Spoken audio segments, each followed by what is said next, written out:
It was one of the most important plays for one of the greatest defenses in NFL history, but it has been all but forgotten because of what happened afterward. Clinging to a 23-17 lead over the 49ers in the final minute of the NFC Championship game in January 2014, the Seattle Seahawks were sweating as Colin Kaepernick drove San Francisco to Seattle's 18-yard line.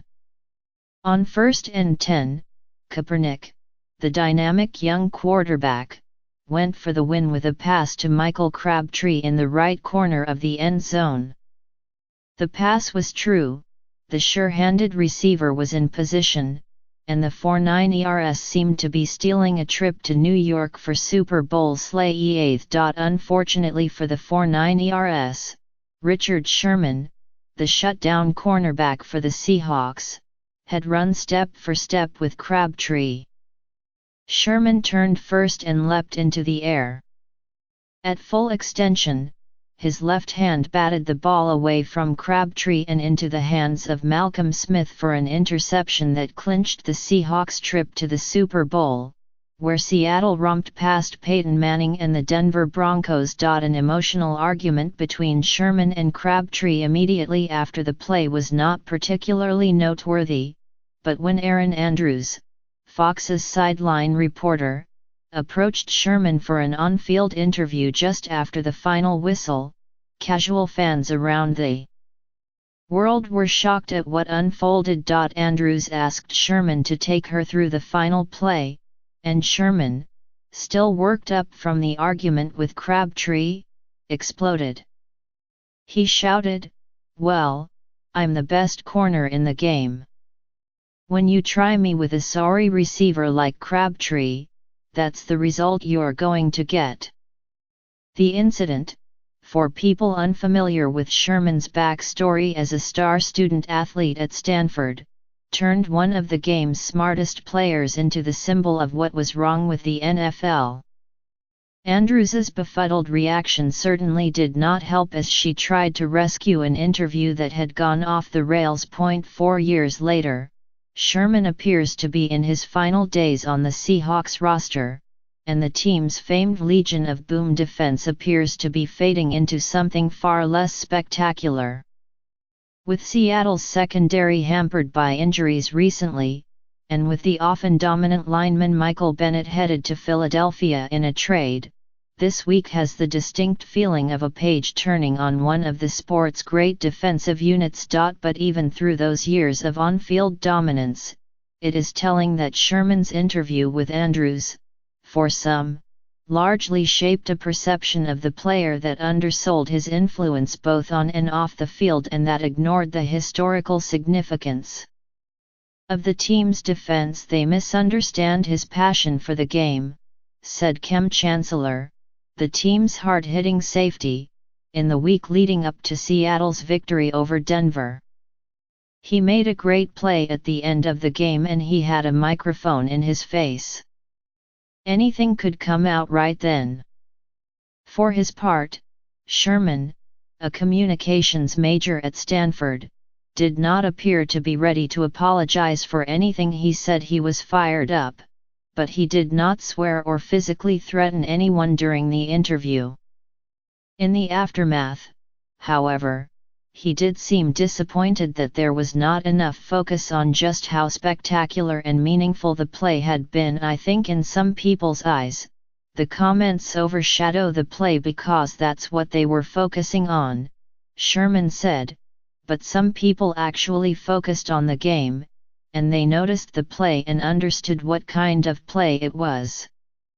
If Earl Thomas was the quiet leader of the Legion of the Boom secondary, and Chancellor was, well, the Boom, then Sherman was the group's spokesman. It was Sherman who taunted Patriots quarterback Tom Brady after a regular season victory in 2012. It was Sherman who exploded at Crabtree. It was Sherman who held court with the news media week after week. And yet despite the spotlight squarely trained on him, the the fact that he has been one of the top 3 cornerbacks in the NFL for a significant stretch is sometimes lost in the shuffle. After 7 fantastic professional seasons, Sherman is 30 and working to recover from a tear of his Achilles tendon that he sustained last season. More important, he is scheduled to count for $13.2 million on the team's salary cap. If the Seahawks trade or release him by June 1, they will reduce that figure by $11 million. It is entirely possible that he has more good football to play, but there have been widespread reports and thinly veiled indications from teammates' tweets that he will have to do it somewhere other than Seattle. Sherman's likely departure, Bennett's trade to the Eagles, Chancellor's continuing recovery from a serious neck injury, and Thomas's having missed 7 games over the last 2 seasons because of injury adds up to a drastic overhaul for a defense that will hold a distinct spot in league history. The unit's on-field legacy, which includes helping the team to 2 Super Bowl berths, will most likely be its consistent and enduring dominance. Last year ended a streak of 5 seasons in which it was ranked in the N.F.L's top 5 in both yardage and scoring defense. Most impressive, Seattle allowed the fewest points in the NFL for 4 consecutive seasons, 2012 to 2015. It finished 3rd in 2016, leaving it 1 year short of matching the 1950s Cleveland Browns, who set a record by leading the NFL in that category for 5 consecutive years. For comparison, the 2000 Baltimore Ravens were the stingiest single-season defense of any team in the era of the 16-game season, but it took them another 6 seasons to lead the league again despite the continued presence of stars like Ray Lewis and Ed Reed. Even the Chicago Bears of the mid-1980s, considered the benchmark by many for modern defenses, topped out at leading the NFL in scoring defense in 3 of 4 seasons with a 4th-place finish in 1987 ruining their streak. Should Sherman truly be gone, the Seahawks will still probably field an above-average defense.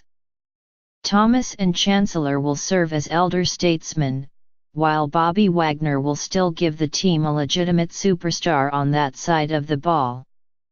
But with the Los Angeles Rams and the 4.9 ERS both ascending, the changing of the guard in the Seattle defense feels like a fantastic story reaching its conclusion, even if quarterback Russell Wilson and his offense can keep the team on the fringes of contention. Summing up the team's legacy can be hard, but in 2015, as the Seahawks faced the news media in the lead-up to a heartbreaking loss in Super Bowl XLIX, Thomas was asked to describe the Legion of Boom and explain why the group played so well together, and his words painted the picture far better than any sour memories of Sherman's rant. "We flow together," he said.